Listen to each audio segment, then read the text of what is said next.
The dawn of the humanoids. It's time to partner with your robot buddy. Not really. We're not quite there yet.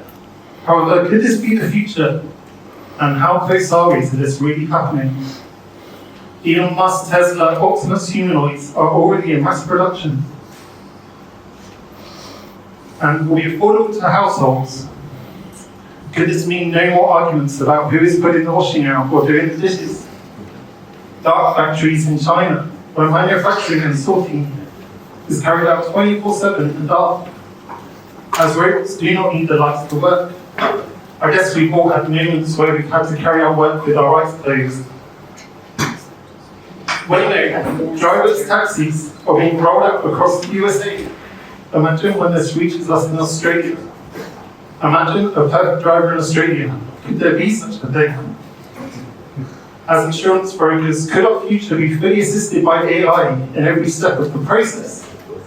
From an AI receptionist as a first contact to a potential client that's reached out to you off the back of an AI-generated social media advert, handing the inquiry over to an account manager, which will be assisted by AI to provide a risk review, then response with AI comparing cover, an AI-integrated broker system, which auto-generates the policy documents and generates the invoice based on quotation provided by the insurer.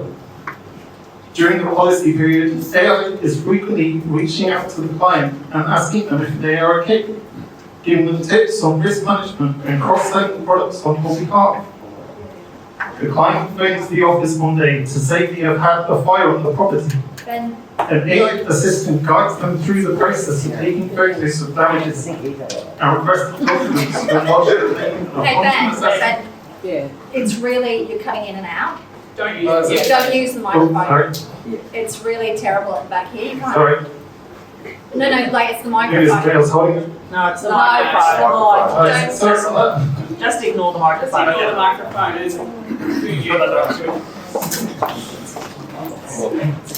What will the future hold, and will AI be there all the time, or will our traditions hold strong? Only each of us can decide. Today, we will take a deeper look at AI and consider the benefits it might bring to us as insurance brokers. We've assembled 3 of the leading AI and insurance experts in Australia to dive in deep to what the future might bring and how we're already there. Please welcome Steve Tuften, the Director of AI and Emerging Technology at the Steadfast Group. Steve will be going through a roadmap to guide brokers on their AI journey. To dabble in AI or not to dabble in AI? That was the question. Timothy Rafton, Executive General Manager, Intermediate Claims at CGU. Steve will be talking about reshaping the future of insurance with generative AI. Going through some examples with CGU Claims Assistant Cassie, a persona within CGU. He will tell us why a thumbs up means everything to them. Andrew Birt, the CEO at Cova, will go through real examples and tools on implementing artificial intelligence as insurance brokers. His ideas blow my mind as a broker. Andrew, does computer say no, or does it say yes? On behalf of NEBA, I wanted to talk about the NEBA Gala lunch happening on Friday the 26th of July at the Sofitel, Melbourne. This event is about celebrating excellence in broking, and we will be announcing the finalists for the CGU-sponsored Broker of the Year and Vero-sponsored Young Broker of the Year awards. Tickets are now available for purchase, and we encourage you to reserve a table to share the experience with your organisation. This event usually sells out early, so I would encourage you to get in ASAP with these. The NEBA convention on the 19th to the 21st of October, taking place at the Gold Coast, the spiritual convention home of NEBA. If you've been to a NEBA convention on the Gold Coast, you will know that it's not just about learning about emerging issues, it's also a holiday in the sun. You know you deserve it after a very long winter. Scan this QR code here to make the most of our early bird discount. If you have any questions for any of the speakers, please hold on to them throughout the presentation, as we will have a Q&A after all of the presentations. Over to you, Stephen. Thank you. Maybe at the back. Fantastic. Ben, I love some of the slides of the robots and the people. The thing I found with generating images, everyone's incredibly good looking. You can try creating someone with a lazy eye and a crooked septum. My role is Director for AI and Emerging Technology at Steadfast Group. As an international group of companies, over 90 subsidiaries, it's my responsibility to guide and help direct individual businesses in the best way to adopt AI into their business practices. One of the things I kicked off last year with our broker group was a working group of brokers, like-minded, who were keen champions of AI within their businesses and keen to adopt the technology and see how it would work. Some of the advice I'm going to give you today is a result of some of those discussions with our broker network. So let's see if it works. Oh, and thank you to our partners. Sorry, do I get paid for doing that? That was your slide. Oh, here we go. Here's my slide. Fantastic. So today I'm just going to talk very briefly about a roadmap that I present to our brokers around how they can adopt AI within their business. So the number one thing I tell all our brokers to do is to think about their level of AI literacy. And what I mean by that is, unless you've been living in a cave for the last 5 years, you certainly know at a superficial level what AI is. You experience it through your mobile devices. You've probably heard about Waymo, the driverless car in San Fran. By the way, I went in one the other week. It was awesome. I felt very safe compared to a Tesla. I'm endorsing a Tesla, by the way. So we're all aware of AI, right? We know how it can help in our personal life, but how can it help in our business lives? And so raising our awareness to a level of literacy where we know the right questions to ask of technology vendors, of our staff, our colleagues, so that we pick the right solutions and implement them in a responsible way is pretty important. So first step, education, and raise yourself from awareness to literacy. The second step, and I'll dive into these in a bit more detail, is ownership. Now, a lot of the national regulations and AI principles that the OECD, the EU, Australia have published talk about accountability and transparency, and part of that is ownership. So as a business owner, who in your business owns AI and solutions that use AI and how they're rolled out? There's a bit more to ownership though, and I'll talk about that shortly. The third one is opportunities. I'm not going to dwell too much on this because this is really about understanding the points of friction in your business. As brokers, you all know where the points of friction are. Anytime you have manually rekeying of data, anytime you've got to sit on the phone with an insurer, talking for and waiting in a queue for an hour to talk about a claim or about a renewal, right? So all of those things that are manual, mundane tasks, right? We know what they are, but how can AI help? The fourth is data, often overlooked, right? What kind of data and information do you have in your business that you can leverage using AI tools? It's great to use tools off the shelf like ChatGPT, right?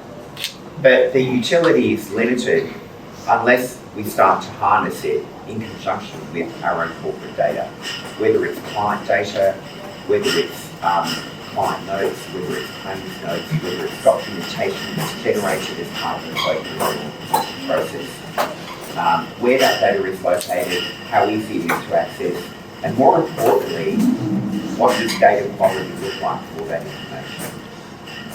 And finally, technology. And I say this is the biggest challenge for most of our brokers. A lot of them don't know which technology partner to trust. And I'm not talking about the big vendors, the Microsofts, the Salesforce, right? Because they're big enough that if things go wrong, you can sue them. It's more around the small to mid-tier software development partners that a lot of brokers work with to help implement their networks and implement software solutions. There's a lot of hype around the technology, and so those who are knowledgeable and effective communicators around AI for their clients tend to produce good solutions, but there's a lot that don't understand the technology and just use the buzzwords. So how can you filter through some of that noise to pick the right technology? So they're the 5 steps that we recommend our brokers go through before they engage with a technology partner to build a solution, customise one off the shelf, or even procure one and roll it out. So just diving into these in a bit more detail, AI literacy is not about turning your staff into AI specialists. It's really just about having the right understanding what the language means. When people talk about hallucinations, what are they talking about? When they talk about catastrophic forgetting, which is a symptom of modern language models like ChatGPT, what does that mean? And what does that mean when we use it in a business context?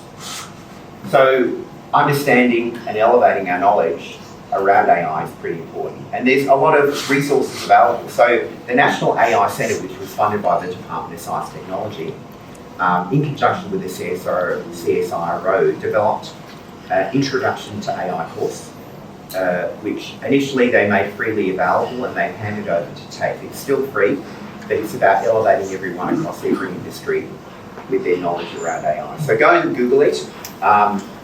AI course, CSIRO TAFE, and you'll find it. Encourage your staff, if they want to become more literate around AI, just do that free course. It's produced by the government, high quality, and it'll help you raise your software awareness and literacy. Now, I talked about ownership as the second step, but who wants to take responsibility and accountability for AI, particularly if we hear these stories about things going wrong? What I think it's more important to do is identify people in your business who are passionate about wanting to use the technology and establish champions. Because those champions are going to experiment, they're going to try new things, they're going to work out ways to improve the way they work using the tech, and they're going to show other people how to do it. So for me personally, I tell our brokers, look to establish champions, not owners of AI, because they will help move adoption of AI in the business forward.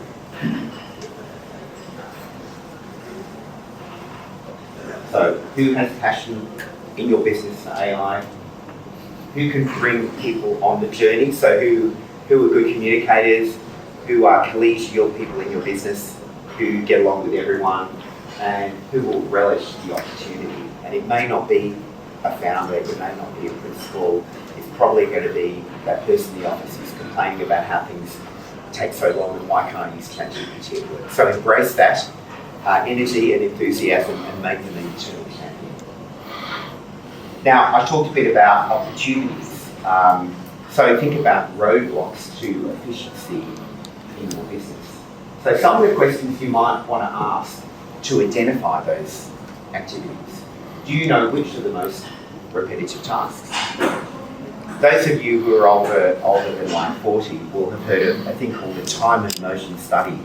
And people tend to not heard of that, but it's, where you record how long things take.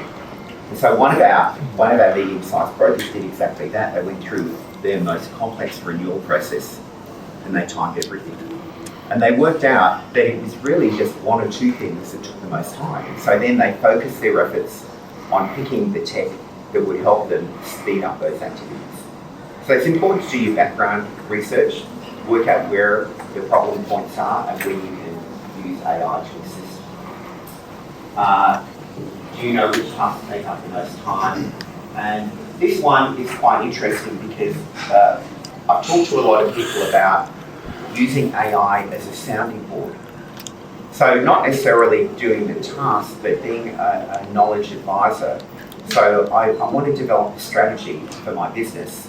Talk to ChatGPT or Claude about it, because you can talk using voice or you can type it in, and see what it says about the strategy. Because despite the limitations of language models.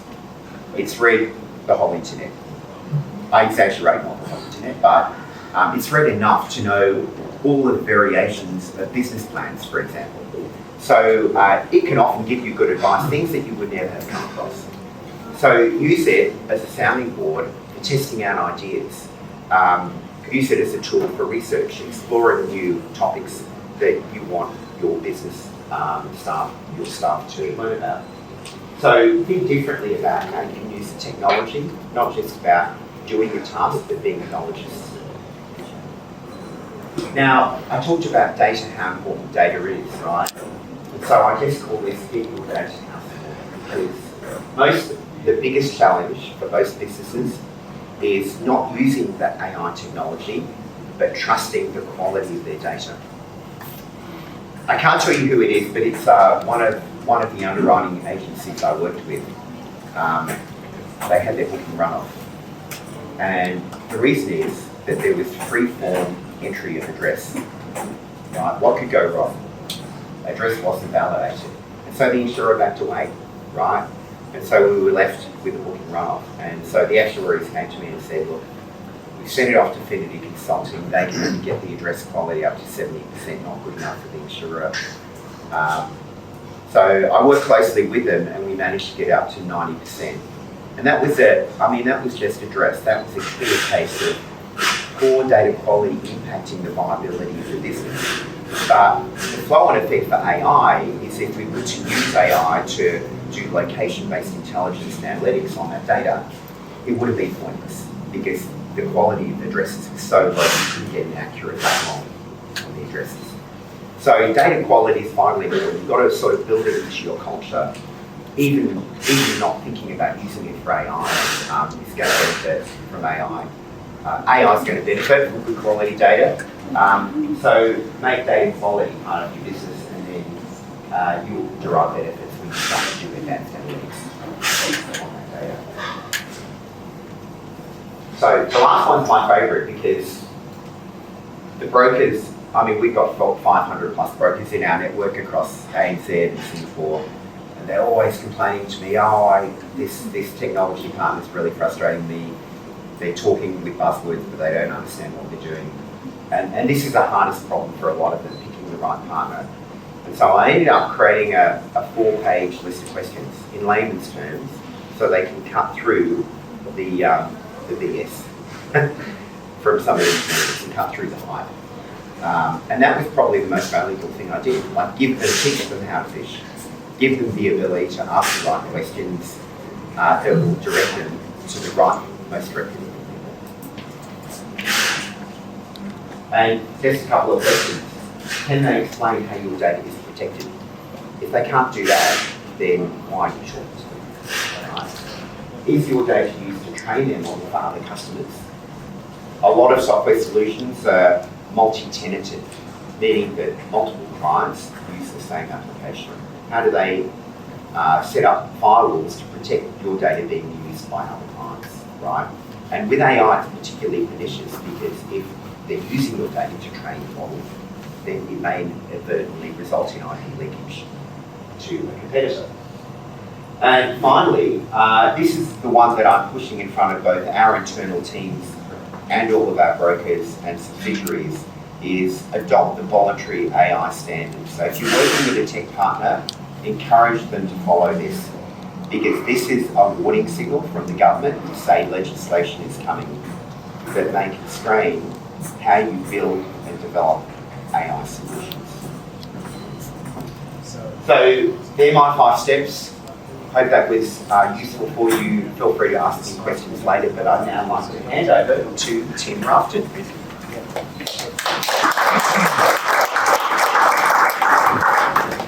Thank you, Steve, and morning everyone. Great to be here, and thanks so much, Neva, for the invite. I know Ben introduced us as AI experts. I'm not an AI expert, but what I do plan to do is just sort of take you all through how, by sort of leading into and being prepared to take the leap in really exploring what AI can do, give you some examples of how in a business context we've been able to have some success rolling out some generative AI tools for our staff to use pretty successfully. I'll give a demo at the end, video to show you. Now, firstly, I thought I'd just touch on this, and it sort of goes to the business context, and it's not a particularly sort of innovative or revolutionary slide, particularly for claims. You know, our business plans and our priorities don't change very much over time. These are things that in my 25 years look pretty similar. But I think the thing that has changed, or that puts us in a really good position now from an AI point of view, is probably this part around data-driven. And down here, claims processes powered by technology. And the reason I raise them is the data side of things, particularly in claims, there is a lot of it. And Steve touched on this, if it's organised really well, it can be a really powerful tool or asset for a business. Now for us at IAG, we've been on a single platform of claims management now for about 10 years, maybe a little bit less than that. And while it's not perfect and I'd like things to be a little bit better, what it does give us is a single source of truth when it comes to the data that's flowing out. So that's sort of point number one, that's critically important. You heard Steve talk about that. We have lots of data, it's organised really, really well. The tools we can then build around how we use that data and what we use it for in a business context is pretty powerful. The second one down here around technology is, in the past, typically when we talk about technology, we talk about entire platform replacements. You know, moving on to whole new stacks, upgrades that take a lot of time and a lot of investment. With the data that's sitting there and these now more powerful tools, modular tools like our generative AI, it's really allowing us, particularly in a large corporate, to move away from these really, really big platform replacements. Actually, what we're doing now is looking more at sort of niche or discrete things that we want to solve for, and then plugging that in a sort of a modular way, if you like, into some of those core platforms. And you'll see a little bit later on. But the point of that, so what of that is that instead of these large programs taking 12, 24 months to roll through before you see any benefit, in the case of generative AI, we're spinning up use cases at the moment in anywhere from 5 to 10 weeks. The beauty of that in a business context is you're not burning a lot of cash to get that use case up. If it doesn't work, you throw it away and you move on to the next one. And there's a big backlog that we're able to sort of move through. That's a game changer from a business leader point of view, because you're not needing to sort of compete, if you like, for these huge amounts of money to invest and then prove out a business case that sort of pays it back over time. We're being far more agile. It's really powerful. Before I get into the actual use case itself and the problem we're trying to solve, I thought this also might be useful to talk through. As things like ChatGPT became really topical and everyone was really interested, we started at CGU and IAG having a really in-depth conversation about what this all meant and how we're going to get the most out of whatever it was we chose to do. And as we sort of work through that, what we've come up with is categorising generative AI or AI generally, automation, bots and the like, into sort of these three categories. And the idea behind this sort of strategy or bucketing was just to make sure that when we're pointing people or resource at trying to solve a problem, sort of had this framing in mind. So I'll just step through them really quickly. So this category here of deploy that we refer to, really what we're trying to say here is we already partner with a number of organisations that are using generative AI or AI generally in their business. What we didn't want to do was go off and duplicate tools or benefits that we already had access to through others. So Adobe, SAP, some of these other pricing programs that we use. Microsoft Office is a great one, and I'll talk to that in a bit more detail in a moment, but I'm sure many of us are already on Microsoft Office. You know, Copilot is a pretty obvious example of generative AI that already exists. So we wanted to make sure that we were getting use out of it, but more importantly, we weren't investing our own money in duplicating things that were already being developed or rolled out and made available. Category number 2 is all about how do we shape work that's already happening. So maybe the best way to explain this one is our tech team went and built our own AI platform, a tool, if you like, or a bot in itself, the intent behind that was to make available to our internal staff with very little sort of threshold of training. Some of that education that Steve spoke about at the very start there, with very little amount of training, we could put this in the hands of our people and they could go in a kind of a test and learn without too much risk involved to try and solve some of their common business problems and actually prove out a business case. And so this tool that we've created is called Genie. I'll give you an actual example to sort of bring it to life a little bit more. What we did was we went out to our staff and basically said, who has an interest in generative AI and wants to act as a champion within our business? Learn a little bit more about it, but also help us think about how do we find these use cases or business problems that maybe we want to create some kind of AI for.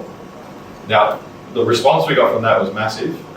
Within my own team, within an hour of sending that note out to say, tell me why and tell me what you can bring, I had 46 responses in my inbox in the first hour of people passionately just wanting to get involved. That group then, once we selected them, we got about 150 across our organisation. We then put them through a 3-hour training course with an external vendor and some of our own technology teams. And we showed them how to use this Genie bot. And then a couple of weeks after that, we then ran a hackathon. And the hackathon went for half a day. And the exam question for these champions was, come with your business problems in an incubated way, go and use Genie to try and solve it.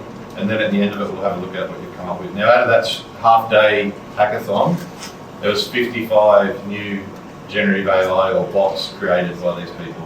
I don't mean ideas where they documented what they wanted to do. They actually created a tool, 55 of them, that could be used, that ran through the business problem and produced a result.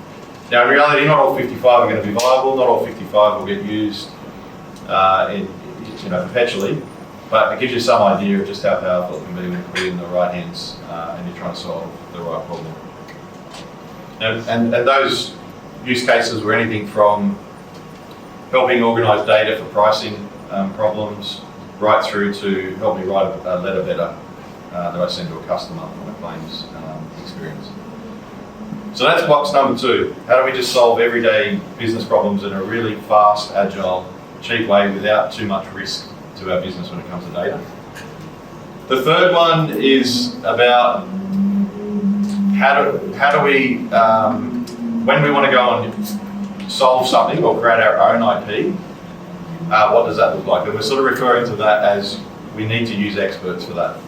So we have a business problem, we can't solve it with an existing partner, Genie's not the right solution to come up with it, we need to go and actually create something and build something brand new. And the one I'm going to talk about now is Cassie, which is a claims assistant that we've created in Intermediated in our CGU and WFI businesses. And where this was born out of was, and this is where the business problem and just leading into it sort of starts to come to life. We were making some changes last year to our property claims business. And the reason behind that was a number of things: feedback from the market, a pretty strict regulatory focus with lots of recommendations and sort of advice on where we need to improve. We were trying to create a model where we were being brand agnostic and really trying to make our people experts in the type of claim they dealt with. We were trying to segment the claims and then match the right capability to the complexity of the claim. In rolling that out, the feedback we got from our people was, that sounds good and we're up for that, but when you look across all the PDSs we've got to refer to, the supplementary PDSs, the broker endorsements, there's anywhere up to 1,000 just in property alone that we need to get across. Not to mention some of the historical versions if we're dealing with sort of latent claims that are coming in late. So that was sort of problem or issue number 1 they raised. Second one was, with a largely work from home workforce now in claims, we're not in the office as regularly, our traditional learning models, which usually involve turn to the person next to you or someone with a bit more experience, wouldn't work in the same way that they did 10 years ago. They can still do that virtually, but a lot harder, a lot more inefficient. And so sort of trying to work through those two problems or issues, that's where the idea of this claims assistant has come from. So I know you can't read that, but this is, in sort of thinking through that, this is the sort of the 3 steps that we identified that we needed to solve for. So the first was just finding the right policy document. Searching through 1,000 of them that sit in multiple different places, they're not organised very well. Sometimes our people were needing to go onto the websites of the particular brands we deal with to find the PDFs because we didn't even have it stored in a really nice, easy to find way. That was problem number 1, or sort of step number 1. Sort of attached to that, we also got a bit of feedback from our teams just saying, even when I do find it, I'm not always entirely sure I've got the right one because there are different versions depending on the date. So that was the first step. So we started organising a database of all these PDSs with some really simple prompts. Once you've found it, then you need to find the relevant section that you want to get to have the right information to be able to assess the claim and deal with it. There's hundreds of pages in that PDS, broker endorsements on top of that. It's quite time consuming. And then step number 3 is, okay, once I've found the information and I'm confident, usually I'm checking with someone else to make sure I'm confident, then I need to sort of figure out what are the right sections that I want to apply. So just getting the info before you even make a decision is taking anywhere from about 7 minutes to 30 minutes, depending on the complexity of the claim or the actual product that you're trying to find. And even then you weren't entirely confident you had the right stuff. So rather than explain Cassie, I've just got a short video here I thought I'll show you all. You can sort of see how it works today. This is Cassie. Cassie helps our people determine what is and isn't covered by a policy in just minutes by searching for the right product disclosure statements for any claim. Our consultants tell Cassie what product the claim is for, what brand or broker it relates to, policy renewal date, and the date of the claim.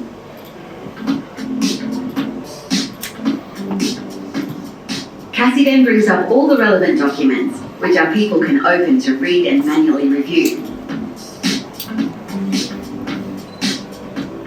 Cassie also has an interactive chatbot functionality, which our consultants use to spell out the specific claim circumstances, so Cassie can check if the policy covers the claim.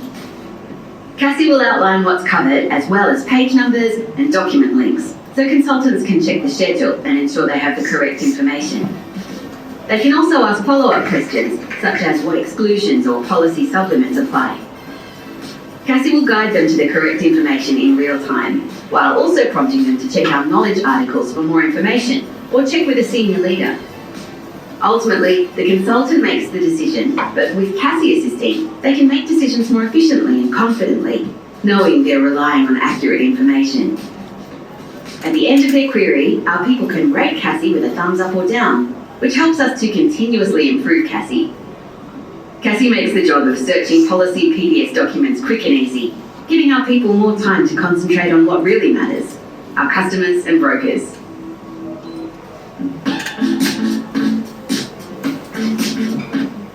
So it's a pretty simple use case, but the time that's saved in doing that has translated into what was 7 to 30 minutes, down to anywhere from 30 to 60 seconds is what we're generally experiencing. And we didn't force people to use it, we didn't make it mandatory, but as soon as we rolled that out, we were immediately seeing a take-up from people. There was a real thirst and an appetite to use it. Just two points to close out. One is, it's not making the decision, it's not doing an assessment of the claim, it doesn't have all the other information in the context of what's happened. Sort of the analogy I like to use, or that someone explained to me that really resonated, was if you think about the forward innovation around a production line, where instead of people needing to go off and find the right part, crowd around the car to sort of get their space to fit it on, the production line brought the car to the person. And they're able to, as the work came to them, they were able to do their part before it moved on to the next section. That's very much how we're thinking about not only this use case, but any future use cases. We're not trying to replace people, we're not trying to replace the critical thinking or the assessment of the claim. What we're trying to do is augment someone's role in a way that they don't need to go searching for the information and spend 15, 30 minutes trying to find what they need. It's brought to them in a really efficient way, then they're able to spend that time thinking through what's the decision they need to make. So that's point number 1. Point number 2 is the power that we didn't quite recognise out of this use case and process was just the appetite that would then come off the back of that. So that particular one took us 10 weeks to come up with a pilot. It took us about another 16 weeks after that to just get comfortable. before we rolled it out. So still a 6 month sort of process to really roll it out. But on the back of that, there's been 5 other use cases that we've spun up. Some have gone into production, some haven't, but they're taking anywhere between 5 and 10 weeks from the time we have the idea to the time we go out and roll it into production. And the amount of ideas that are coming from our teams now of things they want us to think about and get involved in is quite extraordinary. So the power is not just in the use case, the power is in the culture that is starting to sort of breed amongst our team and our people as they look for new ways to use AI. I'll now hand over to Andrew. Thank you.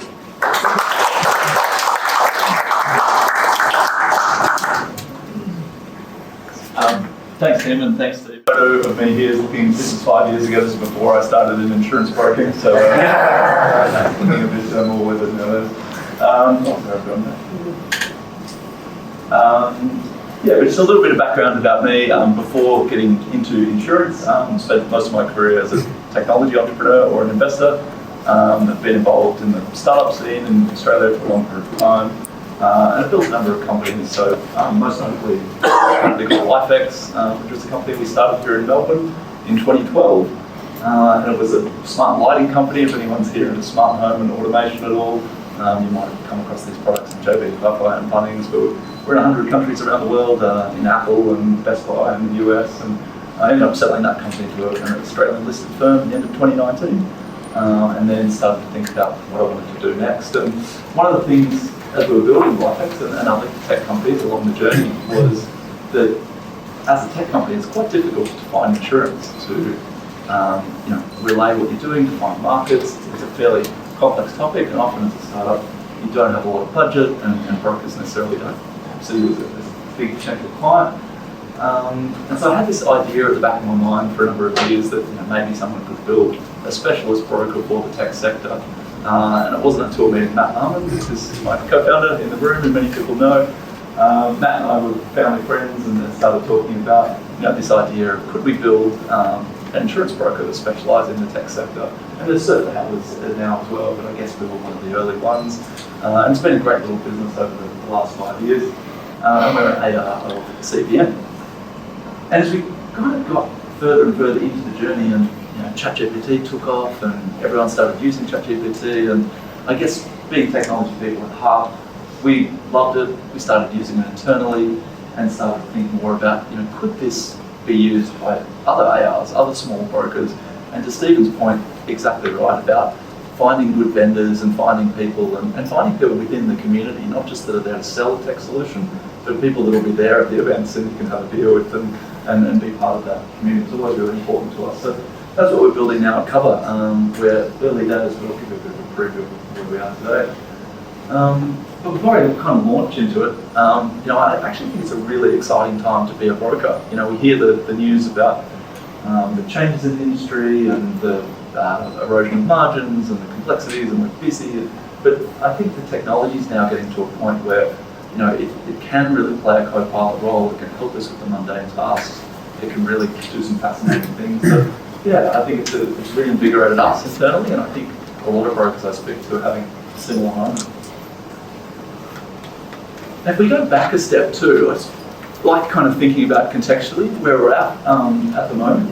We've been through these different eras, and I genuinely think we're in a brand new era now. We've agricultural era, industrial information era, but now I definitely think we're in this automation or artificial intelligence era. It's genuinely changing the way we interact with our roles, with our tasks, and we're only just getting started. So we've got this concept of the knowledge worker was always king or queen in most traditional brokerages and most white-collar professions. But now we're starting to think at Cova, and other businesses are using this term too, of what does a superstaffed worker look like? What can the person do with new tools that they might previously not have been able to do?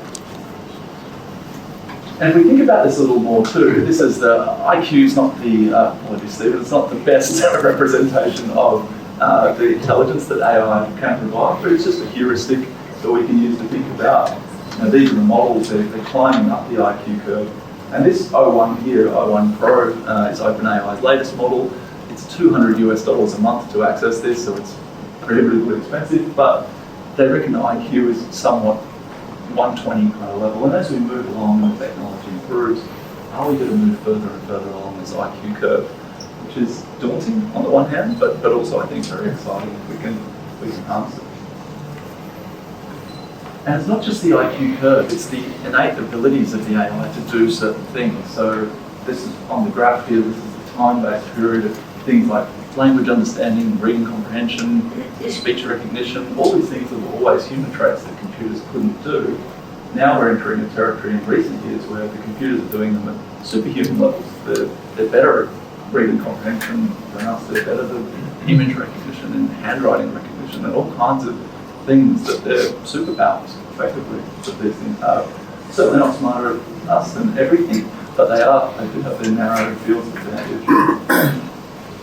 And the other thing that's happening in parallel is the complexity of tasks that these tools can undertake is doubling every 7 months.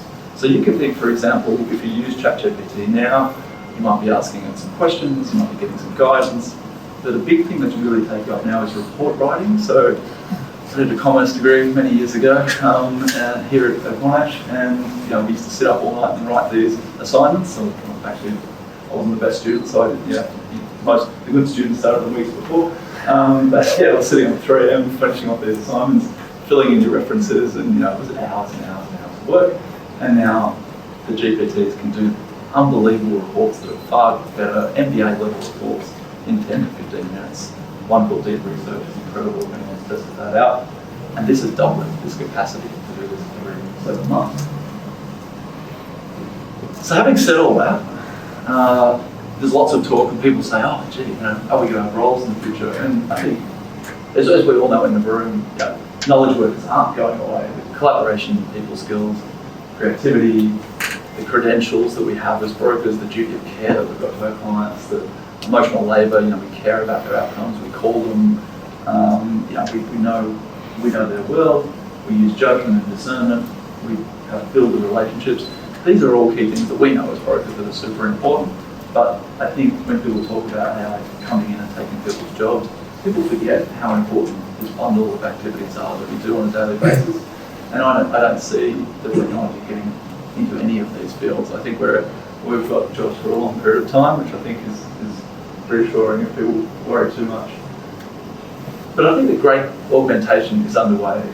It's really using our own skills and complementing what we do with these new tools and learning these tools. And to Steven's point, AI literacy, I think, is a great framing because we can, the more we use these, the more we experiment, the more we get comfortable with these tools, the more we can augment our own performance in our work and as a team. So this is a really interesting topic that I'm thinking a lot about.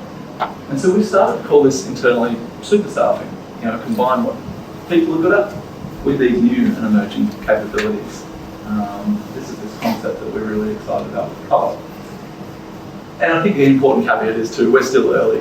Most that we speak to, there's almost 50% that are using it on a daily basis, and there's people who perhaps are worried about the technology that don't want to adopt new technology too readily, and that's completely fine too. We're incredibly early on this journey, and we're all kind of figuring it out together. I like Tim's point about experts. I certainly don't think of myself as an expert at all. It's everyone, we're all students of this, and we're all learning on the job about AI, and it's changing at such a rapid rate. So it's a really fun time to dig into it. But I want to make the case for why, if you are not using AI at present, I think some really interesting considerations. Recent study, Procter & Gamble, that was just published only a couple of days ago, was talking about the performance, or measuring the performance of individuals and teams and individuals using AI. And they were almost performing as well as they would as a team in terms of task completion, in terms of getting things done, just the raw productivity that it unlocks, and many of us would have experienced that in the room, drafting emails, analysing documents, doing all kinds of things already. That productivity gain. And this is the one that surprised me. I thought, it's not just about productivity. It's actually quite interesting to think about this as improving people's job satisfaction, improving the general happiness at work. But we can see an increasing task satisfaction rate and a decreasing negative emotions attached with negative tasks. It's like the common writer's block that we've all got when you're sitting there and thinking, oh, goodness, I've got to tick all these things off before the end of the day. Can we be happier at work by implementing and adopting these tools? And as everyone in the room, this is probably not news to anyone. It's a busy profession, broking. There's all kinds of things that we do on a daily basis, talking to the clients, analysing needs, writing submissions, comparing policies, chasing debtors, managing staff, accounting, compliance, CPD. The list is endless of all the things that we do. And then there's an incredible amount of knowledge to retain in our heads. We're trying to remember policy types and markets and key risks and underwriter appetites. And I'm always amazed by Matt's work in the industry so long, how much he remembers. But for junior brokers that are just getting started, how do they learn all that? How do they get all that knowledge? How do we codify that? How do we help them? So certainly something we think about Cova. And I think there's a real demand on talent as well. As anyone in the room is in a hiring process at the moment would probably attest to. It's very good to hire good brokers, and it's very hard to train young staff. So I think there's this kind of idea of super staffing, closing this knowledge gap. Can juniors perform like seniors if we give them the right tools? This is what kind of motivates us to go. So about a year ago, we said to Richard Crawford, who's the CEO of CBM, many people would know him. He's a really forward-thinking guy, great CEO, and been a fantastic confidant for us over the years. And we just said to Richard, could we build a ChatGPT for insurance? And can we superstar brokers and brokerages throughout the network? To Richard's credit, he said, okay, let's give it a go.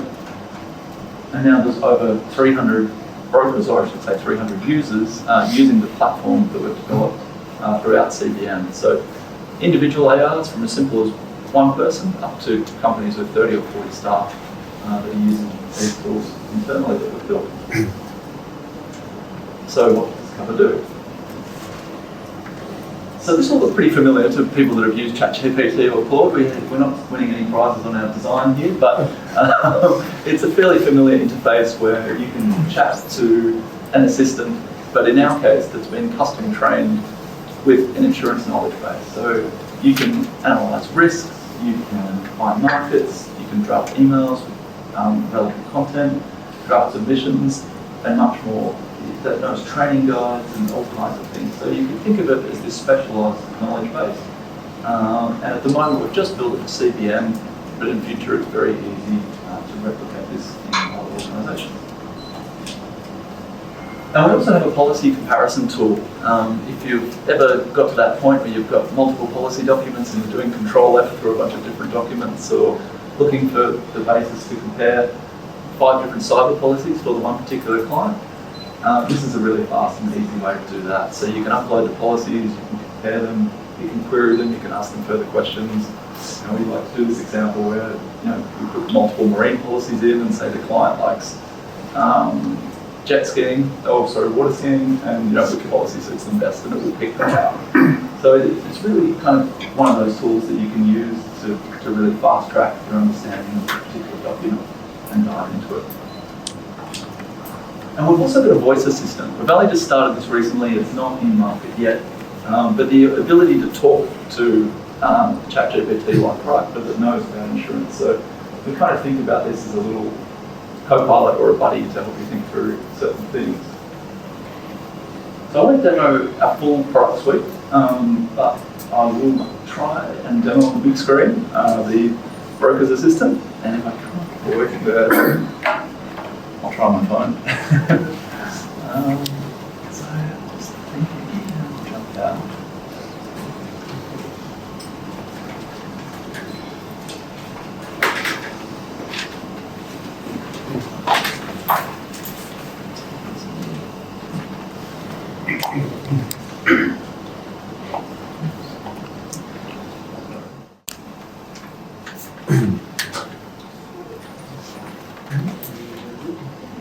Hi and welcome to the New Broker's Assistant.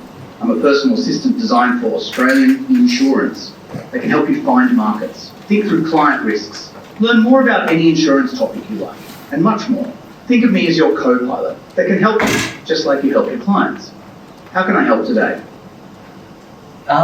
We're seeing a client tomorrow that's a large biscuit factory. It's a bit of a strange example, but what's some of the policies? I notice you haven't said anything yet.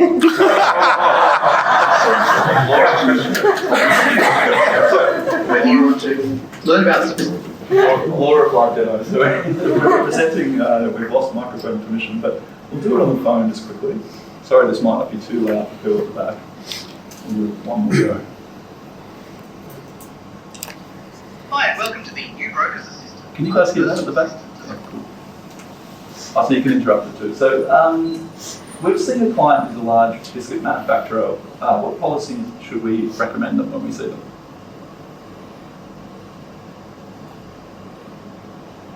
For a large biscuit manufacturer, I'd recommend several key insurance policies to ensure comprehensive coverage. One, property and industrial special risks insurance to protect their manufacturing facilities, equipment, and stock from damage or loss. Two, product liability insurance, crucial for food manufacturers to protect against claims related to their products causing injury or illness.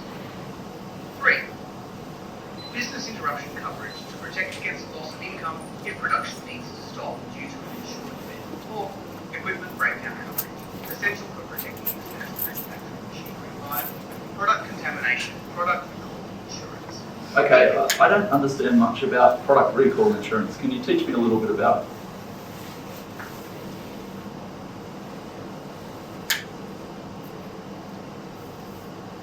Let me explain product recall insurance in a way that's relevant for your biscuit manufacturing. Product insurance helps protect manufacturers when they need to remove their products from the market due to safety concerns or contamination. For a biscuit manufacturer, this could happen if there's foreign material contamination, like metal fragments from equipment, allergen mislabeling, or bacterial contamination. The policy typically covers. Anyway, we kind of get the idea. But yeah, you can have these conversations, you can train it, and for really experienced brokers, this is perhaps not revolutionary, but for people just starting on the job, gaining these tools, this is where I think it gets really interesting. So I'll just start to choose one. Got in development at the moment too is this concept of the knowledge base. So there's so much knowledge within all of our brokerages that we're building, our preferred markets, email templates, HR templates, training materials, all kinds of knowledge that's created. And we're building this software as a service tool where you can log in, create your own knowledge base, invite team members, give them certain permissions, and then sync that to those assistants. So instead of asking the biscuit manufacturing example, you could be saying, find me my latest email template that I use for submissions about professional indemnity or whatever the topic may be. So we really want to link this AI not just to publicly available data, but build it through to your data too and make that seamless, quick and easy so you can build assistance for your business.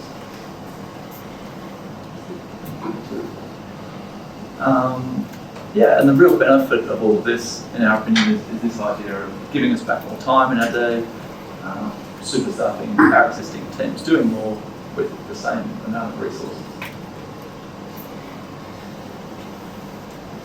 And I think to Steven's point as well, it's a really important point, and we've had some great discussions recently on this, it's not all rainbows and unicorns. There's lots of important decisions in this world, and we're a vendor and we're taking this stuff very seriously, but we're also early in our journey and learning as we go as well and building this in. So data security, privacy, bias, fiduciary hallucinations, data sovereignty, there's all kinds of things that we're figuring out as a startup in and of ourselves, as Cova. And so we're very transparent with the stage that we're at and when clients join us and what's happening right now. But we're also raised capital recently, so we're strengthening our team, strengthening our guardrails, building these things inherently into the product. So if people need a vendor that's gone through the rigmarole of getting all this, that's certainly how we see ourselves. And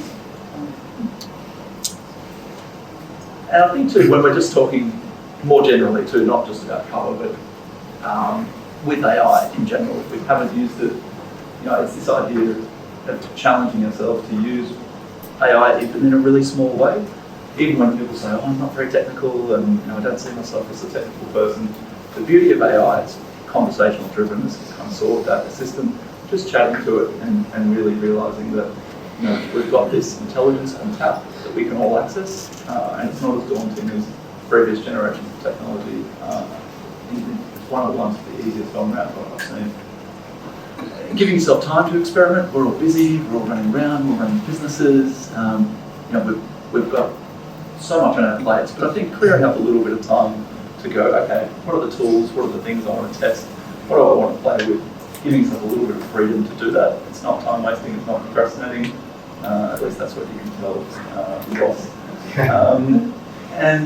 Steven's covered this off beautifully as well, the AI working groups within companies, finding those people that are passionate in your organisation, that want to champion it, that want to form a group and have conversations about it.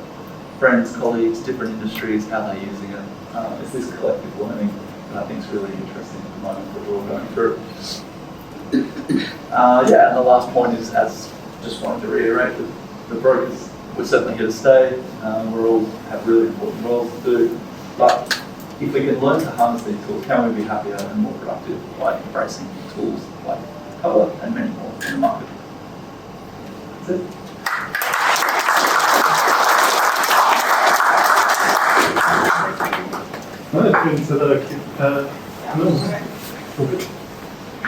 Thanks everyone. A huge thank you to Steven, Tim and Andrew for sharing their insights on how AI is shaping the future of insurance. So now to take the conversation further, we're going to bring back all the speakers for a panel discussion. So all three of you can... Sure. And we've got some questions that we've pulled together first. But what we'll do is we'll ask some of those and then we'll open to the floor just so that we don't miss anybody else's questions. But we have got some backup questions as well, just in case we don't have enough to fill the time. So first off, for Steven, you've been a leader in AI adoption within the broking industry. What are the most significant challenges you've encountered when encouraging brokers to embrace AI, and how have you overcome them? I think there are two things. The first is knowing who to trust, knowing which technologies to use, knowing which tech partners to engage with. The second one was, I think, down to all reluctance to embrace the technology, because is it just another fad, right? Unfortunately, when new technology comes out, as technologists, we get really excited by the tech, and we often, not deliberately, but we overhype it. And so people are conscious of that. And is it really that good? And then you hear the bad news stories in the media about things that have gone wrong. What I tell people who are reluctant to start the journey is, look, just give it a go.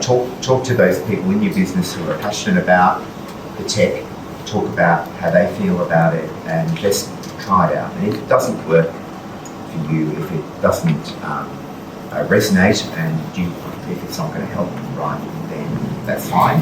But invariably, I'll give you an example. Our head of legal, Duncan, he's about 10 years older than me, and I'm 55. So, and he's very risk averse. I mean, he's got to be his general counsel, right? So I'm not sure about this AI stuff. So one day I got him in the room and go, have you tried using Copilot? No. Well, do you have a legal question you want to ask?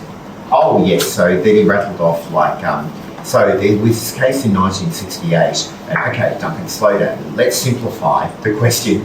So we put it in, and he goes up to the screen and goes, wow, that's pretty good. And then he rattled off 10 other questions. So he was suddenly engaged, right? Because he was shown what he could do in the context of his role.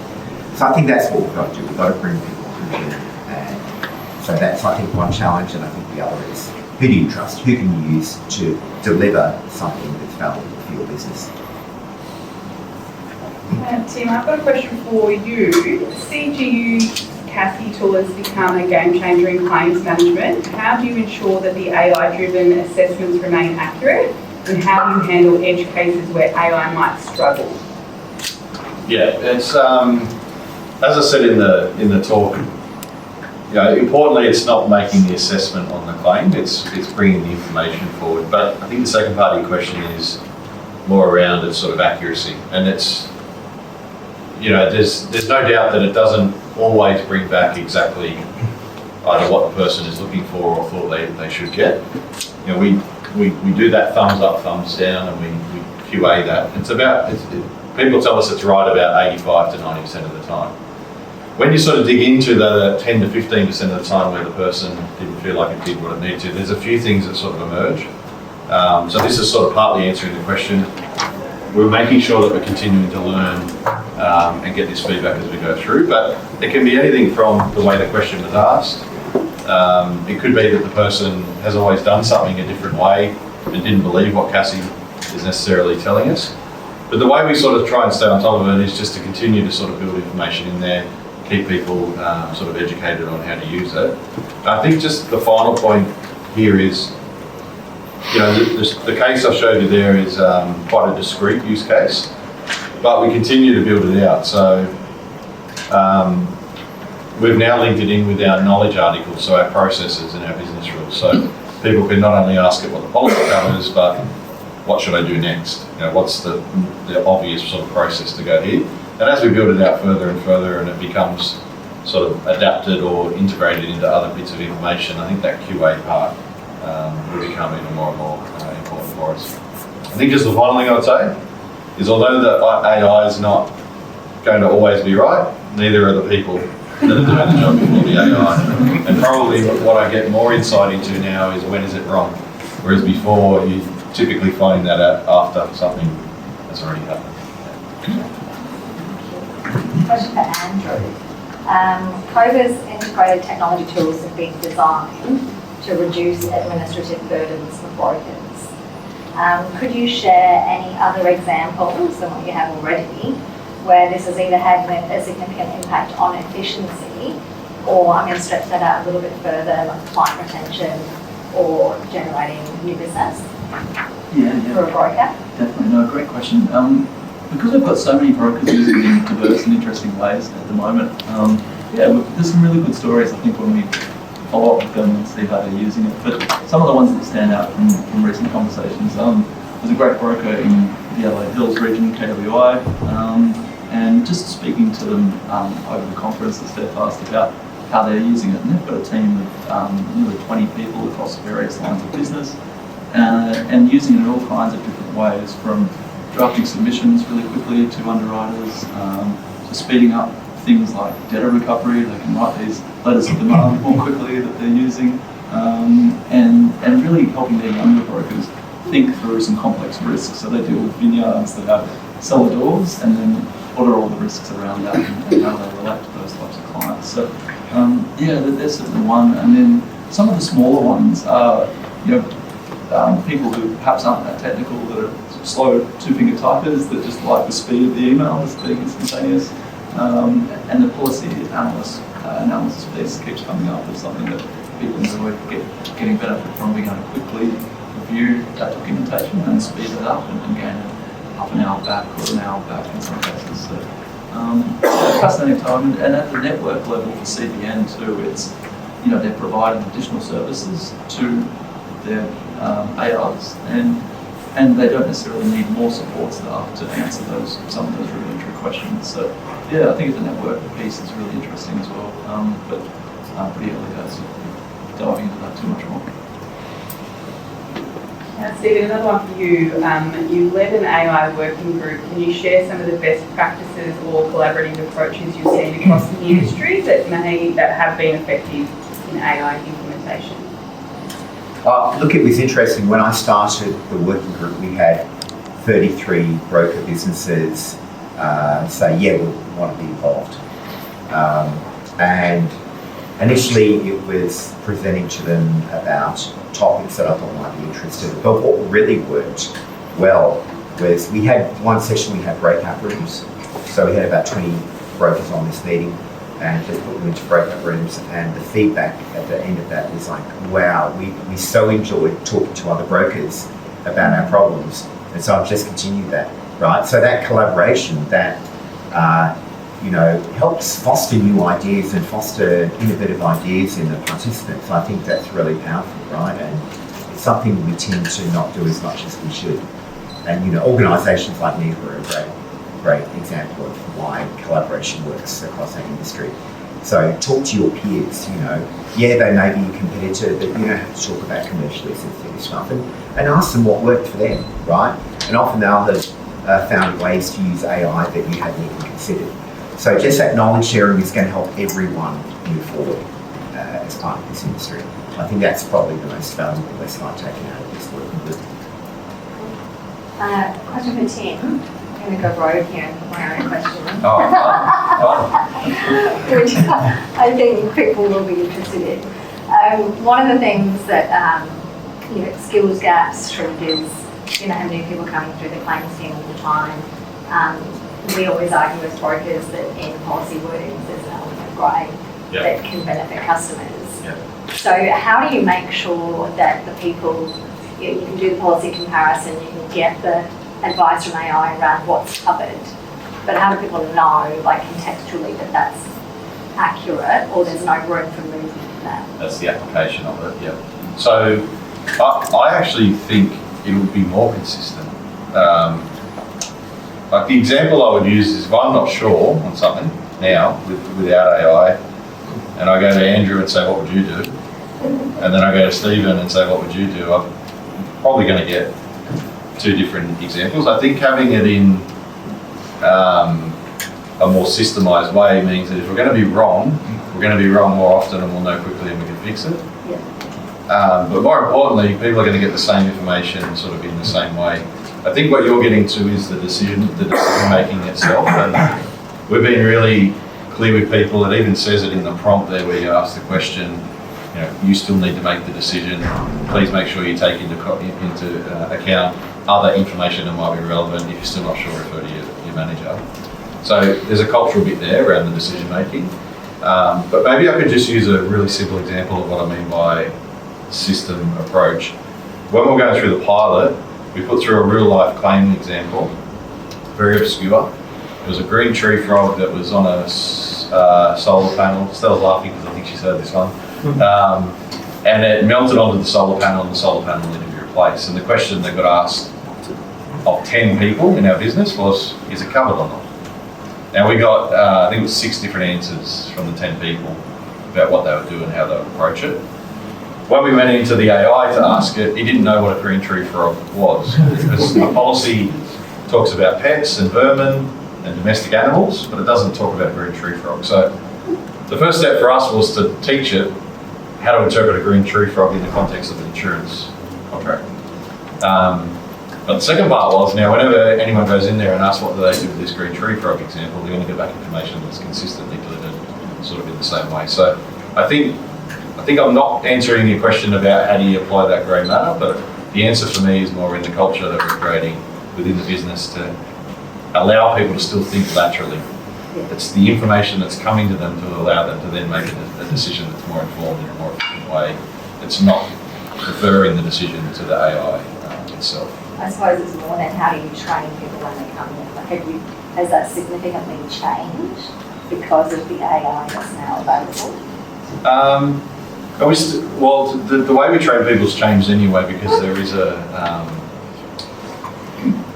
we tried to do virtual.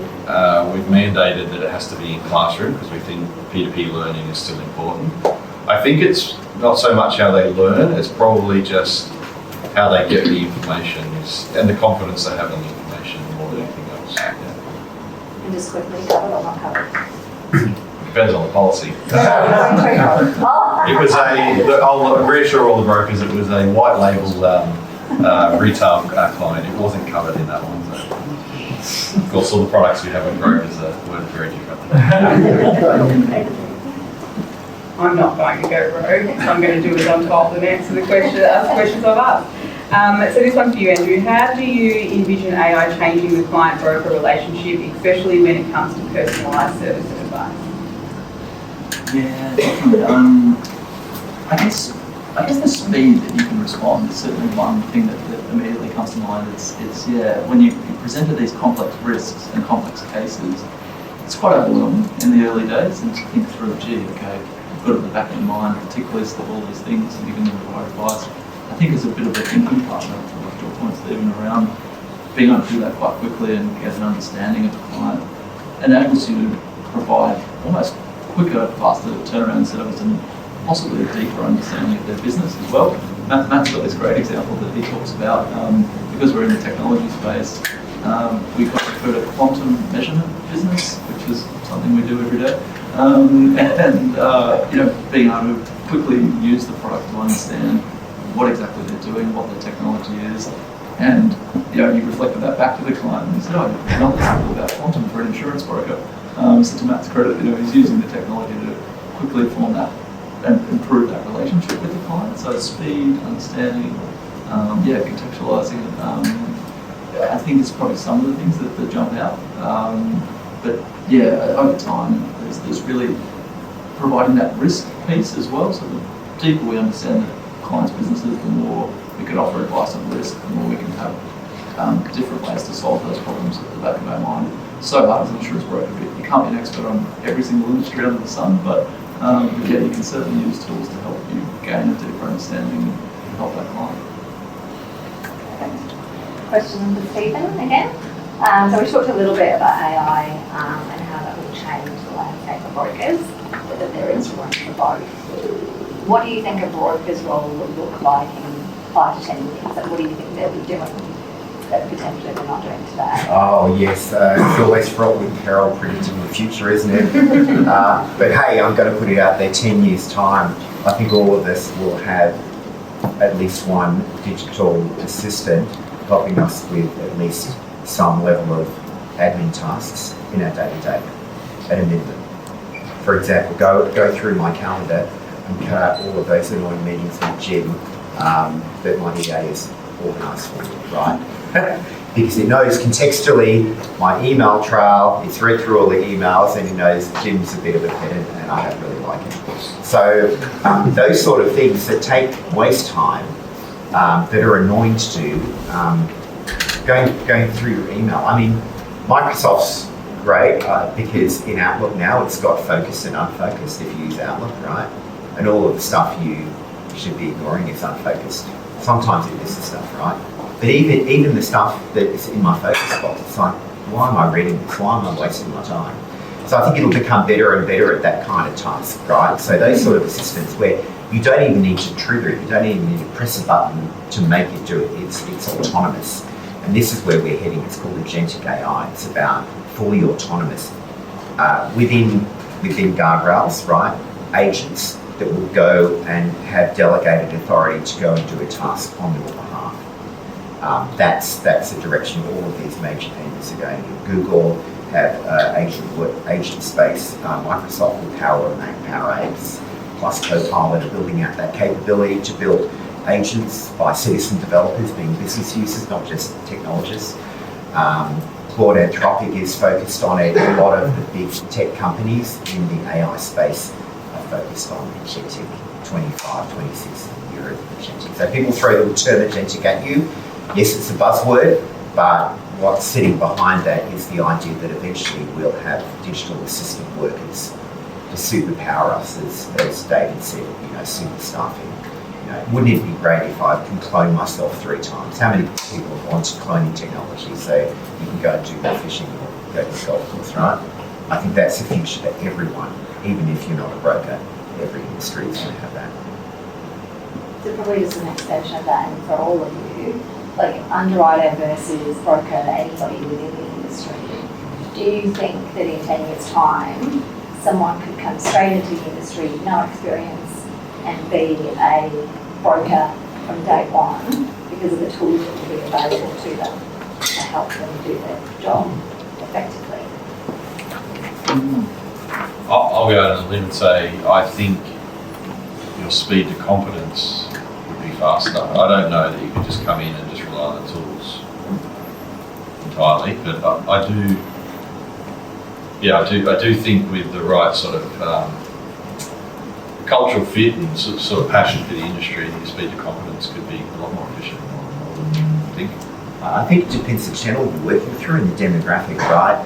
Depending on the demographic you were born into, your level of engagement with technology is quite different. And so I think those who are millennials, younger generations, it's, digital natives, we call them, there's no barrier to engaging through. In fact, they don't want to pick up the phone half the time, right? I talk to my kids, they never want to see. Everything goes to voicemail and they never check their voicemail, right? because everything's direct message, right? So it's hard to tell if it's a real person through that channel, right? But those in an older demographic, we relish that human connection, and I think that's what it needs to be human. I think people will return to that as a resistance to technology, and that will mean as brokers and as insurers, we need to hone our interpersonal skills. If you're the kind of person who doesn't want to talk to a human, then you're probably going to get replaced by a bot, right? So I've been telling my kids this: develop your social communication skills, because that's the future for being a human worker. Sorry, boys. No, that's great. No, I completely agree. I think it's just exactly that. And we're even doing that with our staff. We're noticing more and more. We're saying you're kind of freeing up time from the tasks. What are you going to do with that regained time? And one of the things we keep going back to is exactly that: in-person things. Take the client out for lunch, go play golf, take them go-karting, do something that you wouldn't normally do, that they won't expect, that builds that relationship and keeps it strong. You reminded me of this story. I went to, in my previous role, I worked for an international insurance association, the court, and we're in Japan, and we're meeting with the biggest agricultural broker group in Japan. So they just had this broker group just for agriculture, right? And we're talking about automating the quote application process to the insurer. And I couldn't speak Japanese, my colleague could. And I said, what did they say? And they said, what are our brokers going to do? Because they fill out forms all day. And they're going to go to the sake bar, they're going to take their clients out for golf. So just understanding that it wasn't going to take their job, it was going to liberate them to build client relationships and perhaps sell more policies. So just changing the way we think about the work we do with technology, I think is pretty important. So we're going to open up to the floor. So anyone got any questions? Yeah, I do. Yeah, shall we like? No, sorry. So the particular pieces of technology that you've demonstrated today, you talked about removing efficiencies, but both of them require the broker or the claims person to actually receive the email and then get the information and then input it into that platform. Is there a way, or are there barriers to sort of do an overlay with Outlook or something that brokers usually use, so it can just intercept the email, do the work, and then draft the response? So all you need to do is get in. I know I sound really lazy saying this, but it kind of feels like that's a administrative step that you don't need to do. Or is it Outlook is just saying, no, go away because we'll develop that ourselves? I think from our point of view, we've certainly looked at it with our tech, and it's on the roadmap 100%. Just having it sitting there contextually in your email, absolutely, and being able to do that. One of the things that slows us down is extra levels of permissions and securities and things that you need to go through to kind of have that type of relationship with someone's email and things. So yeah, for us, we're still a fairly small company, effectively a startup, but part of the roadmap is including things like that. We do have a Chrome plugin at the moment, so if you're in a Gmail or something like that can be used, but strangely that hasn't been adopted at all, so we've got it there. But the copying in and out that people are doing, maybe they're, because you don't want to be blindly letting it do the role either, so to speak. So it's almost the copying in and out is that an act of mindfulness that makes you pick up the mistakes in your top and tail and change the headers and the footers and you go, hang on, that bit I don't want to include. So I think there's some benefit in having it somewhat manual, but I think you're right. I think that's the way it's going. It's going to sit there contextually and be able to call on demand. It's a great question, because if we have to jump back and forth between different applications, it slows us down. So the technology that tends to get adopted more aggressively is that which is blended into your existing workflow and your existing tooling. And so if you don't think about that as a technologist, then it's just going to be something else that sits on your desktop that doesn't get used. It could be actually managed through a change process where you educate people on how to build it into their day-to-day workflow. But if you don't think about the human factor element of the technology, then it might get ignored. There are some, I think your question sort of goes to as well, the right tool for the right problem. So, when AI as I've understood it, there's a family of tools you can use. It might be a bot that's best, not generative AI, it might be automation, but there are some examples now. I'm aware of a particular broking firm that they just standardise all their lodgement templates. So they send it out to the customer emails it back in, it automatically goes to a repository, and then they have a bot each night that just sweeps those templates.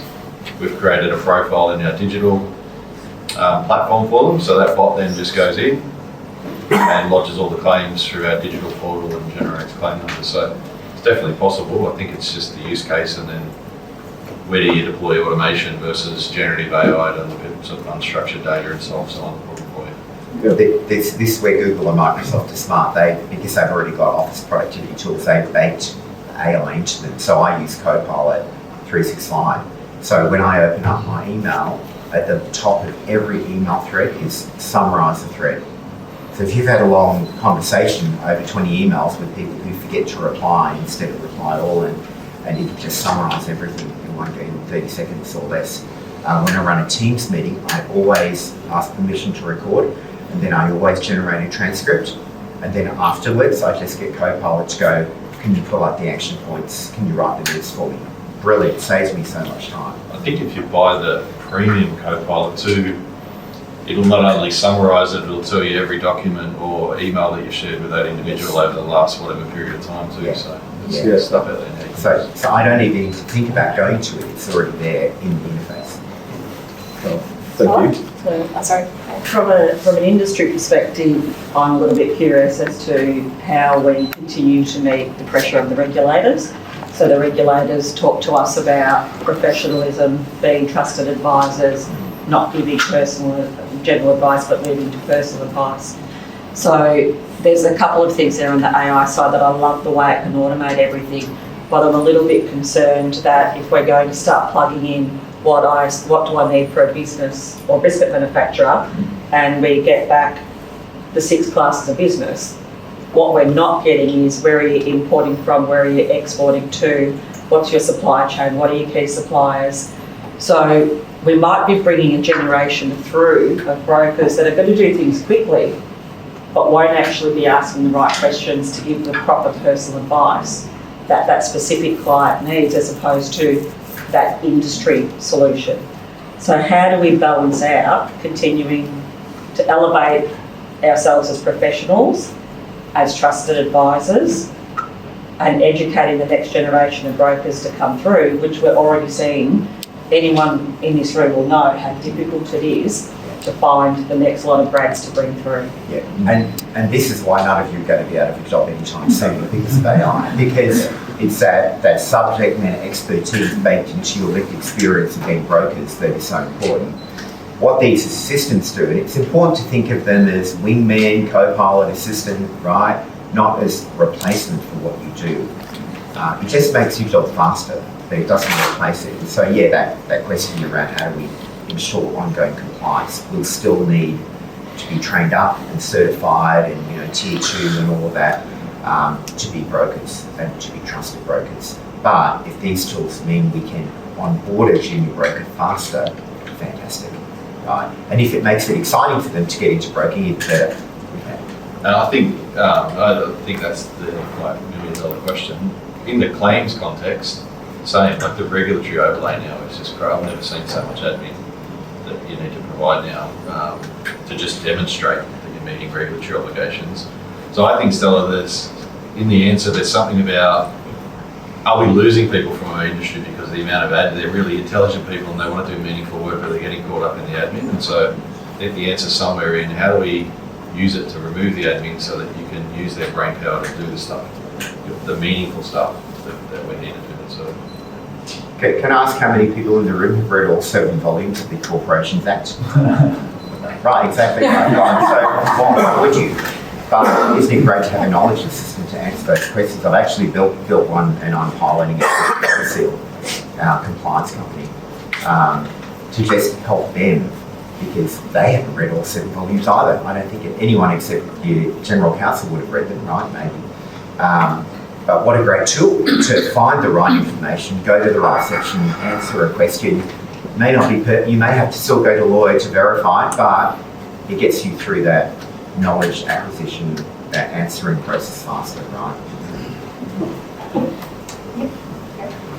So, noting there's like quite strict requirements around confidentiality, one was probably for you, Steve, how do you get informed consent from clients to say, yes, you can use AI on my data? And how do you protect the clients that opt out of using it because of whatever choice they make? They just say, no, we don't want to do it, or the government or something. Yeah, as a non-lawyer, I'm going to give a non-legal position, which is you do what you do for any kind of consent, whether it's marketing or direct mail out, right? You make sure you back that into the process. When they're onboarded as a client, ask them if you're allowed to use their information as part of your own internal tools to service them as a customer. But just like anything with data privacy, you should only be collecting the information you absolutely need to collect to service them. And so I don't think AI changes that conversation. It just means you've got to think about how AI is using that information when you ask those questions around consent. This is an example, like take the Cassie tool, data safety was front line. I mean, we're using publicly available data largely with the PDSs anyway. But what we were concerned about is, as someone type a question, what if they inadvertently put someone's name or date of birth or address or something like that that wasn't intended? And so the solution we've come up with is it all sits on our side. The logic and the prompt is all within our environment. It doesn't leave our environment. And when we make a call out to the large language model to get an interpretation back, it's encrypted. It's our own machine. Microsoft aren't learning from that. They can't share that with anyone else. They don't know what the data is. So there are also ways you can do in the architecture to keep the data safe. But very early on, there was a lot of talk of, okay, let's take a model off the shelf like GPT and let's fine-tune the training of it with our own knowledge. Incredibly expensive to do because you need GPUs, and GPUs are like $10,000, $20,000 in a server in a data center. And then very quickly they shifted away to let's ground the response with our own knowledge. And so what you do is you take your knowledge, your corporate knowledge, you put it in a separate database called a vector database. And when you send a prompt through to the language model, you pull the relevant data out of there as context, send it through, and then get it to answer a question. So it's only coming from that trusted knowledge. So when you send that information through, you can automatically redact names or obfuscate them, credit card numbers, phone numbers, all of that kind of stuff. The technology's there to do it. I think too, like we've got our own internal AI at Gallagher, and it's interesting because when you think about informed consent, the reason we did that was to stop people from using ChatGPT, because we had over 400,000 hits every month on ChatGPT, and the concern there was what information was being put into ChatGPT. It was potentially confidential with no consent. So it's probably a bigger question as well, is how do you manage that full stop? Because you don't know what people are using ChatGPT for and what information they could be sharing that is either client sensitive or company sensitive. So it is a real... You can't 100% stop it, right? Yeah. People, it's shadow IT, right? Shadow AI. People will bring their phone, and if they don't have access to ChatGPT, they'll just punch it in while the bosses are working, right? You can't stop that other than having an acceptable use policy around technology and saying if you do that, then that's a warning or you're fired, or whatever repercussions come from that. We blocked from day one generative AI, but on the same day we had a service desk ticket. If you want access to AI, fine, you just tell us what you want to use it for.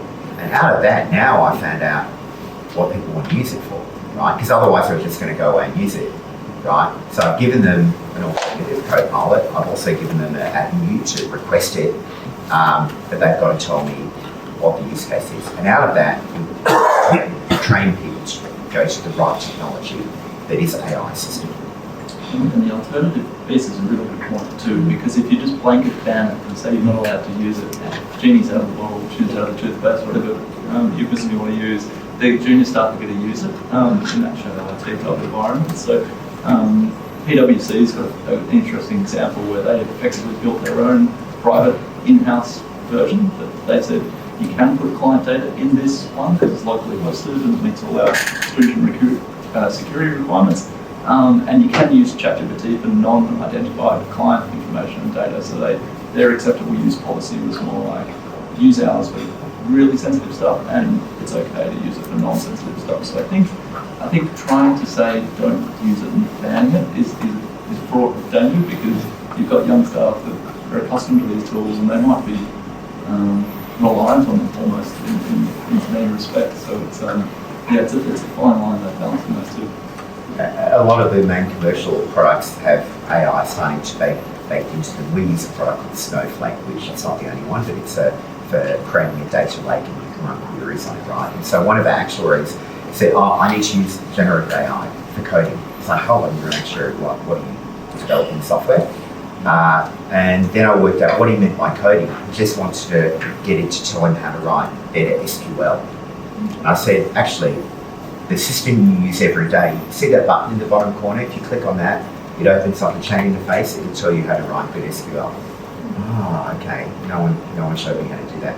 Sometimes it's showing the right AI technology to use, and not necessarily saying absolutely no. It's like, tell us what you want to do, and then we'll show you how to get access to that too. I'm just mindful of time, but do we have any more pressing questions? So we use different AI tools, ChatGPT, Notebook LM, Cova, and so on. So in ChatGPT, it hallucinates a lot. With the newer versions, of course, that has reduced a fair bit. But in terms of marketing or blogs or educating the staff, at times it could create extra work for us. So that's one of the concerns we are having across. But with your software, Cova, are you currently relying on those sort of AI tools at the same time? Do you use any local database, knowledge base like Steadfast Profile Risk to be able to answer questions? Not the Steadfast Profile Risk exactly, but yeah, you're right. Like we're using custom prompting and custom training and knowledge bases, sorry, not training, but knowledge bases that are contextually. So in our example, the broker's assistant, we have this idea that you are a broker's assistant, you have access to the following knowledge. Brokers may ask you these types of questions and these considered reasonable responses. So you're kind of training it and giving it a view through the prompt and access to that information. And then through testing, you kind of see how well it answers those questions based on the knowledge that you've given it. And that's where a lot of the magic happens, because you can give something, if you give it too big of a knowledge base, you get this massive context problems where you've given it too much and it gives suboptimal answers. So there's a bit of a right sizing approach that's like, what's the optimal amount of knowledge that any one system can have, and how well does that then deliver the response? So, and it's getting better over time. Each time a new model comes out, the context window grows, its ability to answer complex questions. I like that point about, the biscuit example is fairly high level, but as these models get smarter, they will delve into those more complex topics. There's a thing called thinking time that's happening with a lot of the models now, and you give them longer and they'll think about that problem for a longer period of time and delve into more complexity on those particular topics. So they're getting more and more powerful. What we've got today is really just a window into, I think, where it'll be in 10 years. It's already superhuman in a few categories, handwriting and all those things, so we're going to get superhuman in others, I think, potentially. Important to remember, a conversational interface, as much as ChatGPT is awesome, right, and there are other ones out there, right, DeepSeek and various others, they've got a huge amount of broad general knowledge, but they don't know about the business. They don't have the knowledge in their head. They don't. I asked it a question about what broad line of business in Lloyd's, like if you're a cover holder, would be related to insuring thoroughbred horses in like UK. The answer is livestock and bloodstock, right? And so that is a broad line, and you got it wrong. And the information was there, it was in a spreadsheet sitting like one level deep in the Lloyd's side, like it wasn't behind a firewall. But because the web scrape content didn't pick it up, you didn't know the answer, right? And so this concept of hallucination, I sort of don't like, because it implies that it's dreaming up something. Well, that's how it works. It's a probabilistic engine, right? That's what it does. It matches together all of the knowledge it has to come up with what it thinks you want to know. So it doesn't deliberately do that. It doesn't know what's true or false.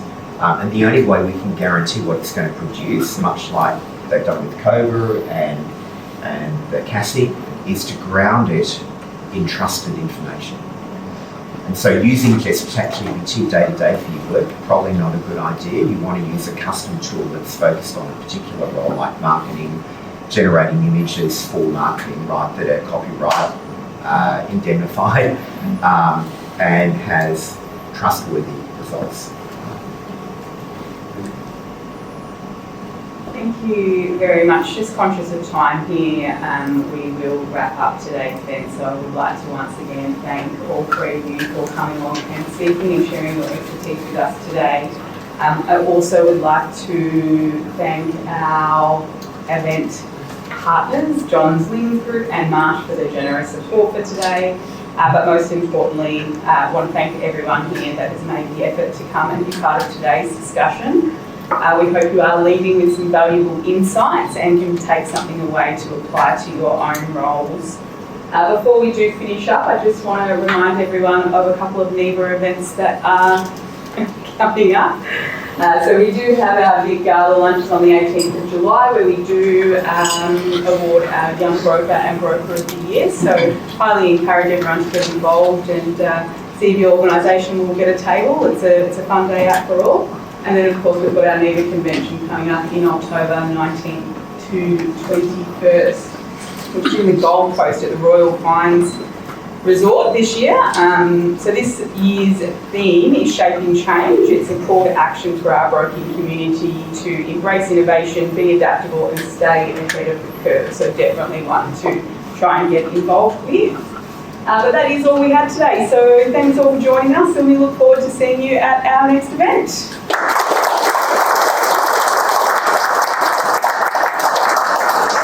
I need to